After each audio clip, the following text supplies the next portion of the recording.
অনেকের হাতে কিন্তু আমরা দেশীয় অস্ত্র আমরা লক্ষ্য করেছি।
সংঘর্ষে লিপ্ত হয়, পাশাপাশি আপনার ইট পাটকেল নিক্ষেপ করার কারণে কিছুক্ষণের জন্য যান চলাচল বন্ধ ছিল। পরবর্তীতে পুলিশের স্ট্রাইকিং ফোর্স এবং মোবাইল ফোর্সের উপস্থিতিতে পরিস্থিতি কিছুটা শান্ত হয়। পাশাপাশি হচ্ছে আপনার বাংলাদেশ সেনাবাহিনীর 4টা মোবাইল টিম আসে এবং আমরা পরিস্থিতি নিয়ন্ত্রণে সক্ষম হই। এখন পর্যন্ত এটার সাথে কোনো ধরনের অন্য কোনো সংশ্লিষ্টতা পাওয়া যায় না। বিভিন্ন জায়গায় আমাদের কাছে তথ্য চাওয়া হচ্ছে যেটার সাথে নির্বাচনে কোনো সংশ্লিষ্টতা আছে কিনা।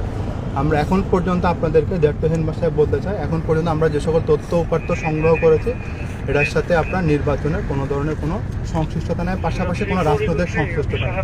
সিলেট মেট্রোপলিটন পুলিশের মাননীয় কমিশনার মহোদয়ের সার্বিক তত্ত্বাবধান এবং বিশ্ব উত্তর স্যারের সার্বিক নির্দেশে আমরা এই বিষয়টা নিয়ন্ত্রণ আনতে সক্ষম হয়। পাশাপাশি আপনার ইট পাটকেল নিক্ষেপে যে কয়েকজন আহত হওয়ার সংবাদ আমরা পাই, তাদেরকে আমরা তাদের তথ্য সরবরাহ করবো।